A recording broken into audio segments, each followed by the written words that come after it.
सोचिए जरा, एक ऐसी जिंदगी जहां सब कुछ है, पैसा, पावर, एक खुशहाल परिवार, पर फिर भी अंदर से खालीपन है। कुछ तो मिसिंग है। बस यही वो एहसास था जिसने दुनिया के सबसे बड़े आध्यात्मिक गुरुओं में से एक को जन्म दिया। तो आज चलिए गौतम बुद्ध की जिंदगी और उनकी फिलॉसफी को जरा करीब से समझते हैं। तो शुरू करने के लिए चलिए पहले उनके नामों को समझते हैं। उन्हें सिर्फ एक नहीं बल्कि दो बहुत जरूरी नामों से जाना जाता था, और हर नाम ना उनके बारे में एक अलग कहानी बताता है। शाक्य मुनि का मतलब है शाक्यों का ऋषि, जो उनके पिता के शाही खानदान से जुड़ा है। और वहीं गौतम नाम उन्हें अपनी मौसी प्रजापति गौतमी से मिला, जिन्होंने उनकी मां के गुजरने के बाद उन्हें पाला पोसा था। वो एक राजकुमार के तौर पे पैदा हुए थे और उनकी जिंदगी ऐशो आराम से भरी हुई थी। उनका जन्म 566 ईसा पूर्व में आज के नेपाल में हुआ था, और उनके पिता एक बहुत ही ताकतवर कबीले के मुखिया थे। उनकी पत्नी यशोधरा थीं और एक बेटा भी था, राहुल। मतलब बाहर से देखने पर उनके पास वो सब कुछ था जो कोई भी इंसान चाह सकता है। लेकिन फिर एक दिन महल की दीवारों के बाहर एक छोटी सी यात्रा ने उनकी पूरी दुनिया ही बदल दी। उन्होंने 4 चीजें देखीं: एक बूढ़ा आदमी, एक बीमार इंसान, एक लाश और एक शांत सा साधु। और इन 4 नज़ारों ने उन्हें जिंदगी की कड़वी सच्चाई से मिला दिया। ये सिर्फ देखने वाली चीजें नहीं थीं, ये तो उनके ऐशो आराम की जिंदगी के बुलबुले पर एक सीधा हमला था। बस उसी एक पल ने सब कुछ बदल दिया, और यहीं से उनकी आध्यात्मिक यात्रा शुरू हुई, जिसे महाभिनिष्क्रमण या महान त्याग भी कहते हैं। 29 साल की उम्र में उन्होंने सब कुछ पीछे छोड़ दिया, अपना राजपाट, अपना परिवार, अपनी दौलत, सिर्फ उन सवालों के जवाब खोजने के लिए जो उन्हें अंदर ही अंदर परेशान कर रहे थे। और हाँ, ये कोई आसान सफर नहीं था। सोचिए, 7 साल तक भटकते रहना, ज्ञान की तलाश में खुद को सबसे मुश्किल हालातों में डालना। ये बात उनकी अपनी खोज के प्रति उनके जबरदस्त समर्पण और लगन को दिखाती है। भटकने के इन्हीं सालों में उन्होंने एक ऐसा बुनियादी सिद्धांत खोजा जो आगे चलकर उनकी सारी शिक्षाओं की नींव बना: मध्यम मार्ग। ये आइडिया है कि जिंदगी में संतुलन पाने के लिए दोनों एक्सट्रीम्स को, मतलब अति को, छोड़ना पड़ता है।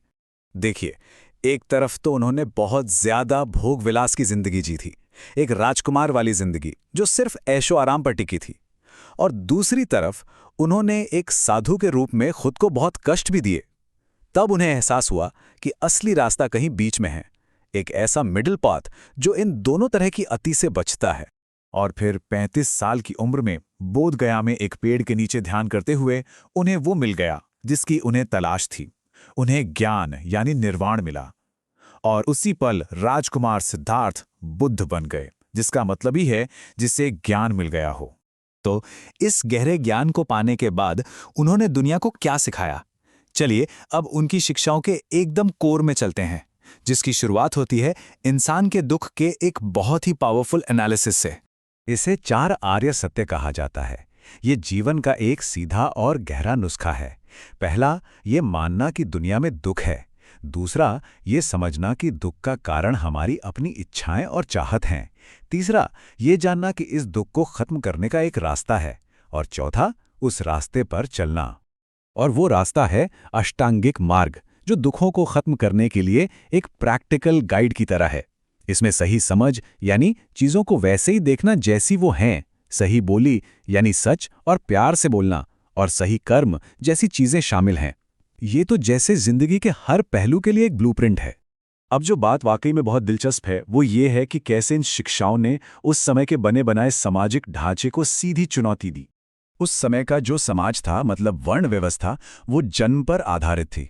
किसी का स्टेटस इस बात से तय होता था जो उसके कंट्रोल से बाहर थी। बुद्ध ने इस पूरे आइडिया को ही पलट कर रख दिया। उन्होंने सिखाया कि भाई, आपका जन्म मायने नहीं रखता, मायने रखते हैं आपके कर्म, आपके काम। ये एक क्रांतिकारी विचार था, जहां जन्म की जगह कर्म को अहमियत दी गई। ये सिर्फ एक फिलॉसफी की बात नहीं थी, ये एक बहुत बड़ा सामाजिक बयान था।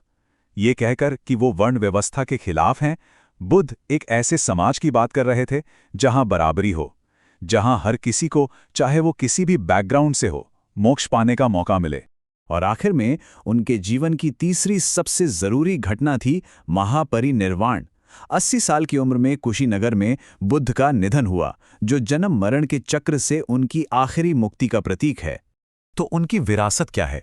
इसे हम उन 3 मजबूत स्तंभों में समझ सकते हैं जिन्होंने सदियों से बौद्ध धर्म को संभाले रखा है। इन्हें बौद्ध धर्म के त्रिरत्न या 3 रत्न कहा जाता है, जो आज भी लाखों लोगों को रास्ता दिखाते हैं।